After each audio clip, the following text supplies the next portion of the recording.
जिस धरती ते खड़े हैं, जिस सरजमीन ते खड़े हैं, उथों एक अजीब जिहड़ी प्रेरणा मिलती है, इहदे च एक वाइब्रेशन आ, वो आपदे आप ही महसूस हुंदी है गल। सो गुरु साहब की बख्शी हुई फतेह की सांझ पाइए, आगाज करिए। वाहिगुरू जी का खालसा, वाहिगुरू जी की फतेह। इस धरती ने प्रेरणा दिती ते बाबा बंदा सिंह बहादुर ने खालसा राज की स्थापना की। आगाज भी इत्थों ही होया। साडी पातशाही दावा इत्थों रखिया गया।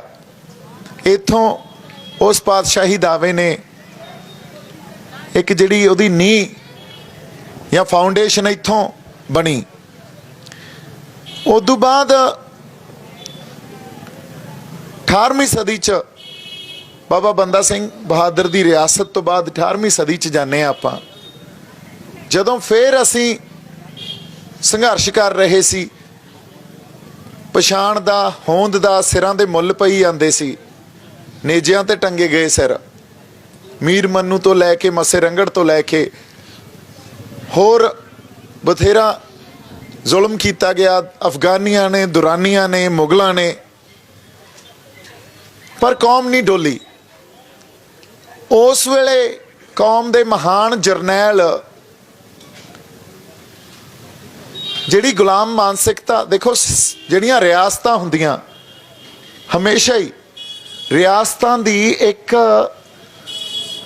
थोड़े उत्ते दबाव, जिहड़ा मानसिक दबाव हमेशा बनिया रहिंदा भी इहो जी कोई गल ना हो जे भी सानू फड़ लैण, सानू जेलां च सिट देण।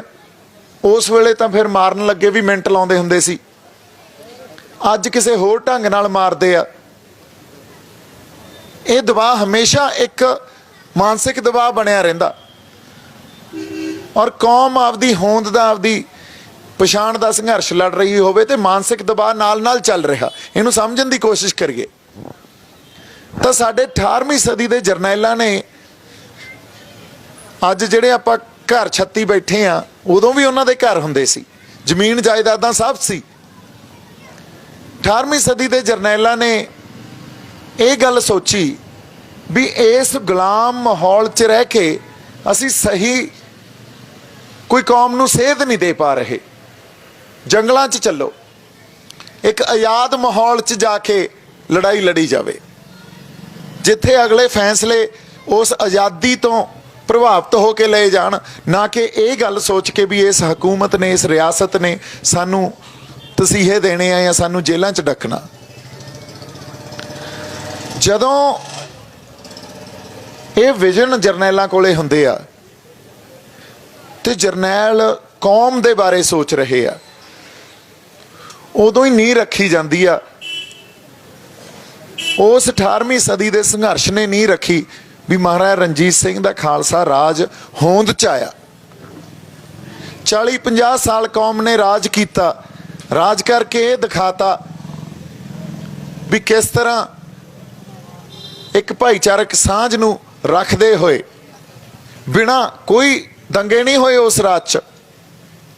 इस राज के 75 सालों के इतिहास च देख लो किन्ने दंगे होए होने आ।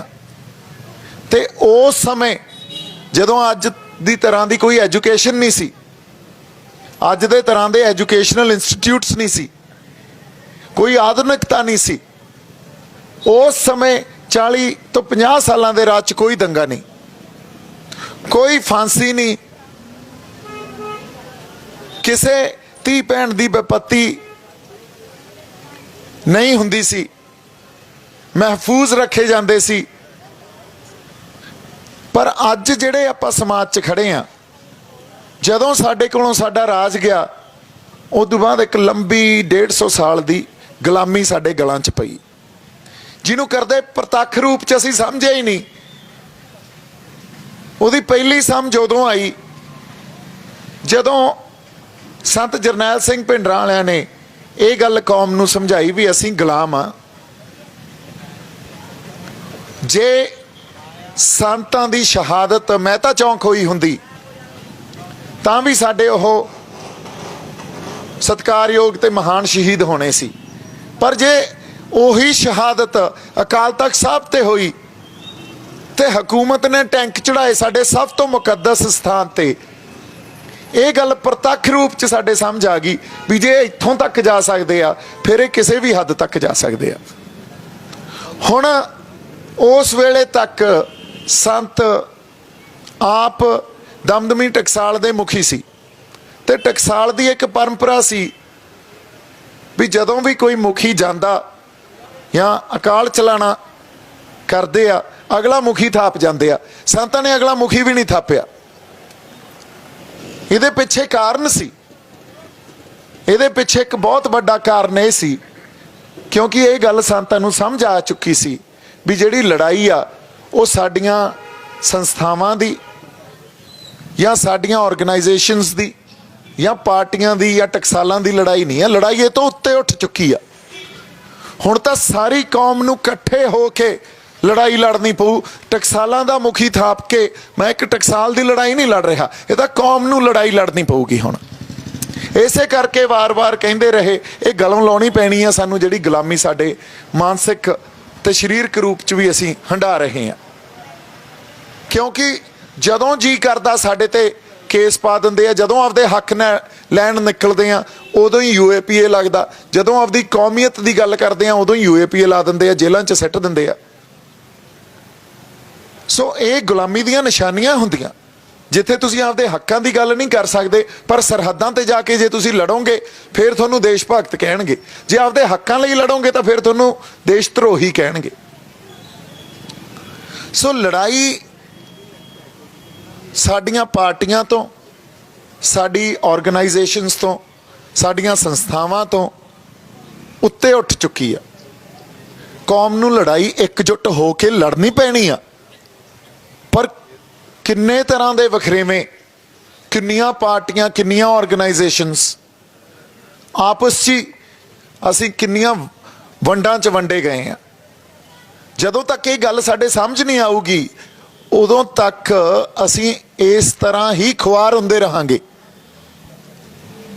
ਜਦੋਂ ਤੱਕ ਸਾਨੂੰ ਇਹ ਨਹੀਂ ਸਮਝ ਆਊਗਾ ਵੀ ਜਿਹੜਾ ਦੁਸ਼ਮਣ ਆ ਉਹ ਵਾਕਈ ਰਾਵਣ ਵਾਂਗੂ ਉਹਦੇ 10 ਸਿਰ ਆ, ਕਦੇ ਉਹ ਕਾਂਗਰਸ ਦੇ ਰੂਪ 'ਚ ਆਉਂਦਾ, ਕਦੇ BJP ਦੇ ਰੂਪ 'ਚ ਆਉਂਦਾ, ਕਦੇ ਆਮ ਆਦਮੀ ਪਾਰਟੀ ਦੇ ਰੂਪ 'ਚ ਆਉਂਦਾ, ਕਦੇ ਸਾਡੇ 'ਚੋਂ ਹੀ ਸਾਡੇ ਬੰਦੇ ਉਸ ਰਾਵਣ ਦੇ ਇੱਕ ਸਿਰ ਨੂੰ ਰਿਪਰੈਜ਼ੈਂਟ ਕਰਦੇ ਆ। ਸਾਨੂੰ ਦੁਸ਼ਮਣ ਦੀ ਪਛਾਣ ਹੈ ਹੀ ਨਹੀਂ, ਸਾਨੂੰ ਦੁਸ਼ਮਣ ਦੀ ਪਛਾਣ ਕਰਨੀ ਪਊ ਤੇ ਸਾਨੂੰ ਆਪਦੇ ਜਰਨੈਲਾਂ ਦੀ ਵੀ ਪਛਾਣ ਕਰਨੀ ਪਊ। ਤੇ ਕੌਮ ਦੇ ਅੰਦਰ ਜਿਹੜੀਆਂ ਅੱਜ ਵਖਰੇਵੇਂ ਤੇ ਵੰਡਾਂ ਠੀਕ ਆ ਉਹ ਐਗਜ਼ਿਸਟ ਕਰ ਰਹੀਆਂ, ਪਰ ਉਹ ਤੋਂ ਉੱਤੇ ਉੱਠਣਾ ਪਊਗਾ। ਜੇ ਉਹ ਤੋਂ ਉੱਤੇ ਨਹੀਂ ਉੱਠੇ, ਹੁਣ ਇੱਕ ਇੱਥੇ ਆਪਾਂ ਐਗਜ਼ਾਮਪਲ ਅੱਜ ਦੀ ਜੋ ਪ੍ਰੈਜ਼ੈਂਟ ਸਿਚੁਏਸ਼ਨ 'ਚ ਦੇਖਦੇ ਆ ਉਹ ਇਹ ਆ ਵੀ ਜਦੋਂ ਬਾਦਲ ਸਾਹਿਬ ਸੈਂਟਰ ਦੇ ਨਾਲ ਚੱਲੇ, ਸੈਂਟਰ ਉਹਨਾਂ ਨੂੰ ਵਰਤਦਾ ਰਿਹਾ। ਇੱਕ ਸਮਾਂ ਇਹ ਆ ਗਿਆ ਸੈਂਟਰ ਨੂੰ ਇਹ ਲੱਗਿਆ ਵੀ ਇਹਨਾਂ ਨੂੰ ਹੁਣ ਖਤਮ ਕਰੋ, ਨਵੀਂ ਧਿਰ ਖੜੀ ਕਰਦੇ ਆ। ਉਹਨਾਂ ਤੋਂ ਪੰਥ ਵਿਰੋਧੀ ਕੰਮ ਕਰਾ ਕੇ ਉਹਨਾਂ ਨੂੰ ਹੀ ਖਤਮ ਕਰਾ ਗਏ। ਸੋ ਇਹਦੇ ਨਾਲ ਹੋਇਆ ਕੀ, ਉਹਨਾਂ ਨੂੰ ਤਾਂ ਖਤਮ ਕਰਾ ਗਏ ਪਰ ਪੰਥਕ ਸਪੇਸ ਜਿਹੜੀ ਪਈ ਸੀ ਜਿੱਥੇ ਮਾਨ ਸਾਹਿਬ ਨੂੰ ਇੱਕ ਕੋਨੇ 'ਚ ਧੱਕ ਕੇ ਲੈ ਗਏ ਸੀ। ਕਿਉਂਕਿ ਮਾਨ ਸਾਹਿਬ ਬੇਦਾਗ ਸ਼ਖਸੀਅਤ ਪਿਛਲੇ 40 ਸਾਲਾਂ ਤੋਂ ਸਾਡਾ ਸੰਘਰਸ਼ ਕਰ ਰਹੇ ਆ, ਪਰ ਸਾਡੇ ਅੱਗੇ ਉਹਨਾਂ ਨੇ ਕਦੇ ਪ੍ਰੈਜ਼ੈਂਟ ਹੀ ਨਹੀਂ ਕੀਤੇ। ਹਮੇਸ਼ਾ ਪ੍ਰੈਜ਼ੈਂਟ ਇਸ ਤਰ੍ਹਾਂ ਕਰਦੇ ਰਹੇ ਵੀ ਇਹਨੂੰ ਤਾਂ ਸਿਆਸਤ ਹੀ ਨਹੀਂ ਆਉਂਦੀ। ਜਿਵੇਂ ਉਹਨਾਂ ਨੂੰ ਸਾਰਿਆਂ ਨੂੰ ਸਿਆਸਤ ਆਉਂਦੀ ਹੈ ਤੇ ਮਾਨ ਸਾਹਿਬ ਨੂੰ ਨਹੀਂ ਆਉਂਦੀ। ਮਾਨ ਸਾਹਿਬ ਨੇ 40 ਸਾਲਾਂ ਤੋਂ ਸਾਡੀ ਕੌਮੀਅਤ ਨੂੰ ਵੀ ਚੱਕੀ ਰੱਖਿਆ, ਸਾਡੇ ਹੱਕਾਂ ਦੀ ਆਵਾਜ਼ ਵੀ ਬੁਲੰਦ ਕੀਤੀ, ਸਾਡੀ ਸੋਵਰੇਨਟੀ, ਸਾਡੇ ਪਾਤਸ਼ਾਹੀ ਦਾਅਵੇ ਨੂੰ ਵੀ ਚੱਕੀ ਰੱਖਿਆ, ਉਹਦੀ ਰਾਖੀ ਕਰਦੇ ਰਹੇ। ਪਰ ਸਾਡੀ ਪਛਾਣ 'ਚ ਇਹ ਗੱਲ ਨਹੀਂ ਆਈ, ਸਾਡੀ ਸਮਝ 'ਚ ਇਹ ਗੱਲ ਨਹੀਂ ਆਈ। ਫਿਰ ਜਿਹੜੀ ਪੰਥਕ ਧਿਰ ਇੱਥੇ ਰਾਜ ਕਰਦੀ ਰਹੀ ਉਹਨਾਂ ਨੂੰ ਪੰਥ ਦੇ ਖਿਲਾਫ ਵਰਤ ਕੇ ਉਹਨਾਂ ਨੂੰ ਖਤਮ ਕਰਤਾ।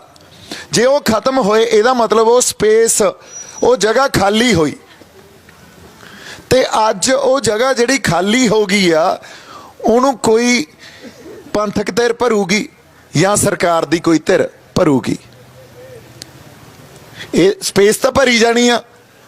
ਹੁਣ ਸਰਕਾਰ ਦਾ ਦਮ ਇਹ ਲੱਗਿਆ ਹੋਇਆ ਵੀ ਸਾਡੀ ਧਿਰ ਉਸ ਸਪੇਸ ਨੂੰ ਭਰੇ, ਤਾਂ ਉਹਨਾਂ ਨੇ ਇੱਕ ਆਮ ਆਦਮੀ ਪਾਰਟੀ ਜਿਹੜੇ ਹੱਥਾਂ 'ਚ ਝਾੜੂ ਜੇ ਲੈ ਕੇ ਆ ਗਲੀਆਂ ਨਾਲੀਆਂ ਸਿੰਬਰੀ ਜਾਂਦੇ ਆ, ਸਾਨੂੰ ਤਾਂ ਸਾਡੇ ਗੁਰੂ ਨੇ ਖਾਸ ਬਣਾਇਆ, ਅਸੀਂ ਆਮ ਨਹੀਂ ਆ। ਜਦੋਂ ਇਹ ਪੰਥ ਸਾਜਿਆ ਗਿਆ ਉਹ ਬੜਾ ਖਾਸ ਵਰਤਾਰਾ ਸੀ, ਉਹ ਆਮ ਵਰਤਾਰਾ ਨਹੀਂ ਸੀ। ਠੀਕ ਆ, ਜਿਹੜੇ ਆਮ ਮਨੁੱਖ ਜਾਂ ਆਮ ਤੋਂ ਵੀ ਕੋਈ ਜੇ ਥੱਲੇ ਹੁੰਦਾ ਜਿਹਨੂੰ ਇਹ ਸਮਝਦੇ, ਆਪਾਂ ਤਾਂ ਮਨੁੱਖ ਨੂੰ ਆਮ ਸਮਝਦੇ ਹੀ ਨਹੀਂ, ਉਹ ਤਾਂ ਆਮ ਆਪਦੇ ਆਪ ਨੂੰ ਕਹਿ ਸਕਦੇ ਆ। ਜਿਹੜੇ ਹੋਣ ਹੀ ਖਾਸ, ਜਿਹਦੇ 'ਚ ਗੁਣ ਹੀ ਪ੍ਰਮਾਤਮਾ ਨੇ, ਅਕਾਲ ਪੁਰਖ ਵਾਹਿਗੁਰੂ ਨੇ ਆਪਦੇ ਪਾਏ ਹੋਣ, ਉਹ ਆਮ ਕਿਵੇਂ ਹੋ ਸਕਦੇ ਆ? ਉਹ ਕੌਮ ਕਿਵੇਂ ਆਮ ਹੋ ਸਕਦੀ ਆ? ਜਿਹਨੇ ਮਿੱਥ ਸਿਰਜੇ ਹੋਣ, ਉਹ ਕੌਮ ਨਹੀਂ ਆਮ ਹੋ ਸਕਦੀ। ਇਹ ਧਰਤੀ ਨੂੰ ਆਪਾਂ ਜੇ ਕਹਿ ਦਈਏ ਤਾਂ ਆਮ ਧਰਤੀ ਆ, ਹੋ ਸਕਦੀ ਹੈ ਜਿੱਥੇ ਸਾਹਿਬਜ਼ਾਦਿਆਂ ਦੀ ਸ਼ਹਾਦਤ, ਇਸ ਕਦਰ ਐਡੀ ਵੱਡੀ ਸ਼ਹਾਦਤ, ਉਹ ਕੁਰਬਾਨੀ ਹੋਈ ਹੋਵੇ, ਇਹ ਆਮ ਧਰਤੀ ਕਿਵੇਂ ਹੋ ਸਕਦੀ ਆ? ਸੋ ਫਿਰ ਉਸੇ ਤਰ੍ਹਾਂ ਇੱਥੇ ਰਹਿਣ ਵਾਲੇ ਵਸਨੀਕ, ਇਸ ਗੁਰੂਆਂ ਪੀਰਾਂ ਦੀ ਧਰਤੀ ਦੇ ਵਸਨੀਕ ਆਮ ਕਿਵੇਂ ਹੋ ਸਕਦੇ ਆ? ਪਰ ਉਹ ਸਪੇਸ ਭਰਨ ਲਈ ਤੁਹਾਡੇ ਕੋਲ ਇੱਕ ਧਿਰ ਵੀ ਸਿਰਜ ਦਿੱਤੀ ਗਈ, ਉਹਨੂੰ ਇਹ ਵੀ ਕਹਿ ਕੇ ਤੋਰਤਾ ਵੀ ਐਂ ਕਰੋ, ਇੱਕ ਮੌਕਾ ਇਹਨਾਂ ਨੂੰ ਦੇ ਦਿਓ, ਕਿਉਂਕਿ ਉਹ ਸਪੇਸ ਭਰਨੀ ਆ। ਔਰ ਸਪੇਸ ਸਰਕਾਰ ਦਾ, ਸਟੇਟ ਦਾ ਸਾਰਾ ਜ਼ੋਰ ਇਹ ਲੱਗ ਜੂ ਵੀ ਇਹ ਸਪੇਸ ਹੁਣ ਕੋਈ ਨਵੀਂ ਧਿਰ ਆ ਕੇ ਭਰੇ, ਤੇ ਸਾਡਾ ਵੀ ਜ਼ੋਰ ਲੱਗਣਾ ਚਾਹੀਦਾ ਵੀ ਅਸੀਂ ਉਹ ਸਪੇਸ ਨੂੰ ਭਰੀਏ, ਕਿਉਂਕਿ ਦਾਵਾ ਸਾਡਾ, ਸੰਘਰਸ਼ ਅਸੀਂ ਕੀਤਾ। ਜਿਹਨੇ ਸੰਘਰਸ਼ ਕੀਤਾ ਇਸ ਧਰਤੀ ਲਈ, ਜਿਹਨੇ ਜੇਲਾਂ ਕੱਟੀਆਂ, ਤਸੀਹੇ ਝੱਲਿਆ, ਉਹਦਾ ਦਾਵਾ ਬਣਦਾ ਕਿ ਜਿਹੜਾ ਬਾਹਰੋਂ ਆ ਕੇ ਸਾਡੇ ਤੇ ਇੱਥੇ ਥੋਪ ਦਿੱਤਾ ਜਾਂਦਾ ਦਾਵਾ ਉਹਦਾ ਬਣਦਾ? ਇਹ ਸਵਾਲ ਤਾਂ ਪੁੱਛੋ ਆਪਦੇ ਆਪ ਨੂੰ। ਸੋ ਦਾਵਾ ਤਾਂ ਅਸੀਂ ਪੇਸ਼ ਕਰ ਰਹੇ ਹਾਂ, ਸਪੇਸ ਭਰੀ ਜਾਣੀ ਆ, ਤੇ ਜੇ ਕੋਈ ਬਗਾਨਾ ਸਪੇਸ ਭਰ ਗਿਆ ਸਾਡੇ ਛਿੱਤਰ ਫੇਰ ਪੈਣਗੇ, ਸਾਡਾ ਵਟਿਆ ਫੇਰ ਕੁਛ ਨਹੀਂ ਜਾਣਾ, ਬੇਰਾਂ ਵੱਟੇ ਨਹੀਂ ਪੁੱਛਣਾ ਕਿਸੇ ਨੇ। ਸੋ ਇਸ ਕਰਕੇ ਉਸ ਸਪੇਸ ਨੂੰ ਆਪਾਂ ਭਰੀਏ। ਸਰਦਾਰ ਇਮਾਨ ਸਿੰਘ ਮਾਨ ਜਿੰਦਾਬਾਦ। ਇਹੀ ਜਿਹੜੀਆਂ ਬੇਨਤੀਆਂ ਸੰਗਤ ਨੂੰ ਕਰਨੀਆਂ ਸੀ ਵੀ ਗੱਲਾਂ ਨੂੰ ਸਮਝੀਏ ਤਾਂ ਸਹੀ, ਤੇ ਜੇ ਸਾਡੀ ਆਵਾਜ਼ ਅਸੈਂਬਲੀਆਂ 'ਚ, ਪਾਰਲੀਮੈਂਟਾਂ 'ਚ ਗੂੰਜਣੋਂ ਬੰਦ ਹੋ ਗਈ ਨਾ, ਫਿਰ ਕੱਲ ਨੂੰ ਇਹ ਨਹੀਂ ਅਸੀਂ ਕਹਿ ਸਕਦੇ ਵੀ ਅਸੀਂ ਆਪਦੀ ਹੋਂਦ ਦੀ ਲੜਾਈ ਲੜ ਰਹੇ ਹਾਂ। ਮੌਕੇ ਤਾਂ ਆਏ ਆ, ਅਸੀਂ ਨਹੀਂ ਖੜੇ, ਅਸੀਂ ਨਹੀਂ ਪਛਾਣੇ ਸਾਡੇ ਜਰਨੈਲ ਕੌਣ ਆ, ਸਾਡੇ ਆਗੂ ਕੌਣ ਆ। ਔਰ ਇੱਕ ਹੋਰ ਗੱਲ ਆ, ਕਈ ਤਰ੍ਹਾਂ ਇਹ ਆ ਜਿਹੜੀਆਂ ਇਹ ਸੋਚਦੀਆਂ ਵੀ ਵੋਟਾਂ ਸਾਡਾ ਇਹਦੇ ਨਾਲ ਕੁਝ ਸੁਧਰ ਨਹੀਂ ਸਕਦਾ, ਪਰ ਅੱਜ ਲੋੜ ਇਹ ਆ ਵੀ ਪੰਥਕ ਧਿਰਾਂ ਜਿਹੜੀ ਵੋਟ 'ਚ ਸਾਡੀ, ਵੋਟ ਪੋਲੀਟਿਕਸ 'ਚ ਸਾਡੀ ਨੁਮਾਇੰਦਗੀ ਕਰ ਰਹੀ ਆ, ਉਹਨੂੰ ਇਕੱਠੇ ਹੋ ਕੇ ਸਾਥ ਦੇਣ, ਤੇ ਵੋਟ ਪੋਲੀਟਿਕਸ ਵਾਲੀ ਧਿਰ ਜਿਹੜੀ ਸੰਘਰਸ਼ ਕਰ ਰਹੇ ਆ ਸਮਾਜਿਕ ਲੈਵਲ ਤੇ, ਉਹ ਉਹਨਾਂ ਦਾ ਸਾਥ ਦੇਣ। ਆਪਸ 'ਚ ਕੋਆਰਡੀਨੇਸ਼ਨ ਤਾਂ ਬਣਾ ਕੇ ਚੱਲੀਏ। ਜੇ ਹੁਣ ਵੀ ਵਖਰੇਵੇਂ ਤੇ ਅੱਡ ਤੁਰੇ ਫਿਰਦੇ ਰਹੇ, ਫਿਰ ਜਿਹੜੀਆਂ ਸ਼ਹਾਦਤਾਂ ਹੋਈਆਂ ਪਿੱਛੇ, ਉਹ ਸਾਰੀਆਂ ਖੂਹ ਖਾਤੇ 'ਚ ਪਾ ਦਾਂਗੇ ਅਸੀਂ। ਫਿਰ ਸਾਡੀ ਜ਼ਮੀਰ ਤੇ ਅਸੀਂ ਬੇਗੈਰਤ ਹੋ ਜਾਾਂਗੇ, ਗੁਰੂ ਵਾਲੇ ਪਾਸੇ ਮੂੰਹ ਨਹੀਂ ਰਹਿਣਾ। ਇੱਕ ਵਾਰੀ ਜੇ ਮੂੰਹ ਗੁਰੂ ਵਾਲੇ ਪਾਸੇ ਕਰਕੇ ਤੁਰਾਂਗੇ ਤਾਂ ਫਿਰ ਸਾਡੇ ਗੱਲ ਵੀ ਸਮਝ 'ਚ ਆ ਜੂ ਵੀ ਅਸੀਂ ਲੜਾਈ ਕੀ ਲੜ ਰਹੇ ਹਾਂ। ਸੋ ਲੜਾਈ ਫਸਲਾਂ ਦੀ ਨਹੀਂ ਸੀ, ਨਸਲਾਂ ਦੀ ਲੜਾਈ ਆ ਇੱਥੇ। ਜੇ ਗੁਰੂ ਨੇ ਵੀ ਇਹ ਗੱਲ ਸੋਚੀ ਹੁੰਦੀ ਵੀ ਲੜਾਈ ਫਸਲਾਂ ਦੀ ਆ, ਉਸ ਵੇਲੇ ਉਹਦੀ ਬਾਦਸ਼ਾਹਤ ਦੀ ਆ, ਜੇ ਪਰਿਵਾਰ ਨਾ ਵਾਰਿਆ ਹੁੰਦਾ ਤਾਂ ਕੌਮ ਨਹੀਂ ਬਚਦੀ ਸੀ। ਫਿਰ ਪਰਿਵਾਰ ਵਾਰ ਕੇ ਹੀ ਕੌਮ ਬਚੀ ਆ, ਤੇ ਜੇ ਅੱਜ ਕੌਮ ਖੜੀ ਆ, ਸਾਡਾ ਵੀ ਤਾਂ ਕੋਈ ਫਰਜ਼ ਆ ਨਾ। ਸੋ ਇਸ ਕਰਕੇ ਨਾ ਤਾਂ ਅਸੀਂ ਬੇਗੈਰਤ ਹਾਂ, ਨਾ ਅਸੀਂ ਉਹਨਾਂ ਚੋਂ ਆ ਜਿਨ੍ਹਾਂ ਦੀਆਂ ਜ਼ਮੀਰਾਂ ਨਹੀਂ ਜਾਗਦੀਆਂ। ਸੋ ਆਪਦੇ ਅੰਦਰ ਹਲੂਣਾ ਦਿਓ, ਇਹ ਪਛਾਣੀਏ ਵੀ ਸਾਡਾ ਕੌਣ ਆ ਤੇ ਸਾਡਾ ਦੁਸ਼ਮਣ ਕੌਣ ਆ। ਹੁਣ ਤਾਂ ਪਛਾਣ ਹੋਣੀ ਚਾਹੀਦੀ ਆ। ਕਿਸਾਨੀ ਸੰਘਰਸ਼ ਤੋਂ ਬਾਅਦ ਤਾਂ ਇਹ ਪਛਾਣ ਸਾਨੂੰ ਹੋਣੀ ਚਾਹੀਦੀ ਹੈ। ਜੇ ਹਜੇ ਵੀ ਪਛਾਣ ਨਹੀਂ ਹੋਈ ਤਾਂ ਫਿਰ ਖਤਾ ਖਾਂਦੇ ਰਹਾਂਗੇ। ਇਸ ਕਰਕੇ ਇੱਕੋ ਹੀ ਇੱਕ ਆਗੂ ਜੋ ਬੇਦਾਗ ਸਾਡੇ ਲਈ ਲੜਦਾ ਰਿਹਾ, ਸਾਡੀ ਕੌਮੀਅਤ ਲਈ ਲੜਦਾ ਰਿਹਾ, ਸਾਡੇ ਲਈ ਸੰਘਰਸ਼ ਕਰਦਾ ਰਿਹਾ, ਸਰਦਾਰ ਸਿਮਰਨਜੀਤ ਸਿੰਘ ਮਾਨ। ਇਹ ਤੋਂ ਇਲਾਵਾ ਮੈਨੂੰ ਤਾਂ ਨਹੀਂ ਕੋਈ ਦਿੰਦਾ। ਇੱਕ ਬੰਦੇ ਦੇ ਨਾਲ ਤੁਰ ਕੇ ਇਹ ਤਾਂ ਕਹਿ ਸਕਦੇ ਹਾਂ ਸਾਡਾ ਆਗੂ ਬੇਦਾਗ ਹੈ। ਇਹ ਸਾਡੀ ਆਵਾਜ਼ ਬਣ ਕੇ ਅਸੈਂਬਲੀ 'ਚ, ਪਾਰਲੀਮੈਂਟ 'ਚ ਉੱਥੇ ਗੂੰਜੂਗਾ। ਕੋਈ ਨਹੀਂ, ਹੌਲੀ ਹੌਲੀ ਉਹ ਕਿਲੇ ਵੀ ਅਸੀਂ ਫਤਿਹ ਕਰ ਲਾਂਗੇ। ਸੋ ਇਸ ਲਈ ਬੇਨਤੀ ਹੈ ਸੰਗਤ ਨੂੰ, ਪਰਿਵਾਰਕ ਤੌਰ ਤੇ ਸਾਥ ਦਿਓ। ਸਾਨੂੰ ਇਹ ਨਾ ਕਹਿਣਾ ਪਵੇ ਸਰਦਾਰ ਇਮਾਨ ਸਿੰਘ ਮਾਨ ਨੂੰ ਜਾਂ ਸਰਦਾਰ ਸਿਮਰਨਜੀਤ ਸਿੰਘ ਮਾਨ ਨੂੰ ਵੀ ਅਸੀਂ ਵੋਟਾਂ ਮੰਗਣ ਆਏ ਆ। ਇਹ ਤਾਂ ਸਾਡਾ ਫਰਜ਼ ਹੈ। ਇਹਨਾਂ ਨੂੰ ਕਹੀਏ ਸਰਦਾਰ ਜੀ ਤੁਸੀਂ ਬੇਫਿਕਰ ਰਹੋ, ਸਾਡਾ ਹੀ ਕੌਮੀਅਤ ਦੀ ਸਾਂਝ ਆ, ਸਾਡੀ ਕੌਮੀ ਸਾਂਝ ਆ, ਸਾਡਾ ਪਰਿਵਾਰਕ ਫਰਜ਼ ਆ ਵੀ ਅਸੀਂ ਤੁਹਾਡੇ ਨਾਲ ਹੀ ਆ। ਇੱਕ ਵਾਰੀ ਆਪਦੀ ਧਿਰ ਪੈਦਾ ਕਰੀਏ, ਪੰਜਾਬ ਦੀ ਸਿਆਸਤ ਸਿਰਜੀਏ ਤੇ ਉਹ ਸਪੇਸ ਜਿਹੜੀ ਖਾਲੀ ਹੋਈ ਆ, ਉਹ ਵੈਕਿਊਮ ਜਿਹੜਾ ਕ੍ਰੀਏਟ ਹੋਇਆ ਉਹਨੂੰ ਭਰੀਏ। ਨਹੀਂ ਤਾਂ ਉਹ ਬਗਾਨੇ ਭਰ ਜਾਣਗੇ, ਸਾਡੇ ਹੱਥ ਪੱਲੇ ਫੇਰ ਕੁਛ ਨਹੀਂ ਪੈਣਾ। ਇੰਨੀਆਂ ਕੁ ਗੱਲਾਂ ਆਪਾਂ ਕਰਨੀਆਂ ਸੀ। ਮੇਰੇ ਵੱਲੋਂ ਬਹੁਤ ਸਾਰਾ ਪਿਆਰ ਤੇ ਸਤਿਕਾਰ। ਜਿਉਂਦੇ ਵਾਸਤੇ ਰਹੋ। ਵਾਹਿਗੁਰੂ ਜੀ ਕਾ ਖਾਲਸਾ, ਵਾਹਿਗੁਰੂ ਜੀ ਕੀ ਫਤਿਹ।